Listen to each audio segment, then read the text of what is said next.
ఎంతోమంది సాధువులు హిందూ సంఘాల పోరాటం ఫలించిందని చెప్పుకోవచ్చు. టీటీడీలో ఉన్నటువంటి అక్రమ నిర్మాణం ముంతాజ్ హోటల్, దాని లీజుని, ఆ వ్యవహారం మొత్తాన్ని, ఆ నిర్మాణాలన్నింటినీ కూడా రద్దు చేస్తూ సాక్షాత్ ఆంధ్రప్రదేశ్ ముఖ్యమంత్రి చంద్రబాబు నాయుడు గారు ఆర్డర్స్ పాస్ చేశారు.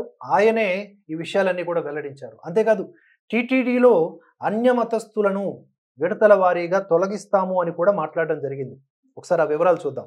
తిరుమల ఆలయంలో హిందువులు మాత్రమే పనిచేయాలి, ఈ మేరకు అవసరమైన చర్యలు వెంటనే తీసుకోవాలి, టీటీడీలో అన్యమత ఉద్యోగులను తొలగించడానికి ఇప్పటికే ఆదేశాలు ఇచ్చాం అని ఆయన మాట్లాడారు. తిరుమలలో ఎలాంటి అపవిత్ర కార్యక్రమాలు జరిగినా సహించేది లేదు, ముంతాజ్ హోటల్కు ఇచ్చినటువంటి పర్మిషన్లు రద్దు చేస్తున్నాం, ఇలాంటి వాటికి వేరే చోట స్థలం కేటాయిస్తూ ఉన్నాం, తిరుమల ఆలయంలో కేవలం హిందువులు మాత్రమే పనిచేయాలి, అన్యమతస్థులను తిరుమలలో కాకుండా ఇతర చోట్ల వారిని షిఫ్ట్ చేస్తాము, అదేవిధంగా ఇతర ప్రార్థనా స్థలాలలో హిందువులు లేకుండా చూస్తాము. ఇది ఒక లీడర్ మాట్లాడాల్సినది, అలాగే చేతల్లో చూపించాల్సినది. ఈ విషయంలో చంద్రబాబు నాయుడు గారికి 100కు 100 మార్కులు వేసుకోవచ్చు. అయితే కేవలం ఇవి మాటల రూపంలో కాకుండా ఆచరణ రూపంలో వచ్చినప్పుడు మాత్రమే. ఏదేమైనప్పటికీ మరొక మంచి సందేశాన్ని ఇచ్చారు ఆయన.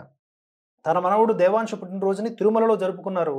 అక్కడ అన్నదానంలో పార్టిసిపేట్ చేశారు. తమ చేతులతో అక్కడ వచ్చిన భక్తులకి వడ్డించారు. అదంతా కూడా ఒక ఆహ్లాదకర వాతావరణాన్ని క్రియేట్ చేశారు. ఈ మధ్య లోకేష్ గారు కూడా తమ మాటలలో సనాతన ధర్మం గురించి మాట్లాడుతూ ఉన్నారు. పిల్లలకు మోరల్ వాల్యూస్ చెప్పాలి, సూపర్ మ్యాన్లు, స్పైడర్ మ్యాన్లు వీళ్ళు కాదు, ఈ నకిలీ వాళ్ళు కాదు, మన ఆంజనేయ స్వామి, మన శివుడు, మన కృష్ణుడు, వీళ్ళ గురించి తెలుసుకోవాలి, they are the real heroes అని చెప్పేసి మాట్లాడడం జరిగింది. అంతేకాదు గత ప్రభుత్వం ఈవెన్ డిక్షనరీస్లో కూడా భగవంతుడికి సంబంధించిన అర్థాన్ని మార్చేసి కొన్ని మతాలకు మాత్రమే సంతోషం కలిగేలాగా పెట్టారు.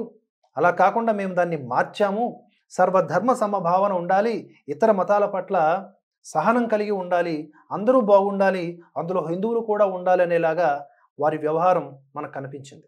ఇదొక శుభ సూచకం అని చెప్పుకోవచ్చు. అటువైపు కాశీనాయన ఆశ్రమం కూల్చివేతలకు గురైనప్పుడు కూడా దాని గురించి కూడా స్పందించారు లోకేష్. వెంటనే ఏదైతే ఆ కూల్చివేతలు ఉన్నాయో వాటిని ఆపుదల చేస్తాము, కూల్చివేతలు జరిగిన చోట నా సొంత నిధులతోనే నిర్మిస్తానని కూడా మాట్లాడడం జరిగింది. అసలు అక్కడ అటాకే జరగకపోయింటే బాగుండేది, అటాక్ అనే అంటాను నేను.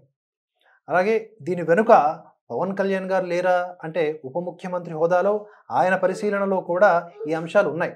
ఏం చేయాలో అది ఇంప్లిమెంట్ చేసి చూపించారు. ఆల్వేస్ బయటకు వచ్చి మాట్లాడడం కాదు, చేతల్లో చూపించి నిరూపించుకోవాల్సిన అవసరం ఉంది. ఇవన్నీ కూడా ప్రూవ్ అవ్వడం వల్ల ఇంకా హిందువులు జరుగుతున్న అన్యాయాల పట్ల ఈ విధంగానే వీరు స్పందించకపోయినా పర్వాలేదు, చేతల్లో చూపించి అన్ని మతాల వారిని సమన్వయపరిచి మత కలహాలు లేకుండా ఎవరికి అన్యాయం జరగకుండా చూడాలని కోరుకుంటూ ఉన్నాం.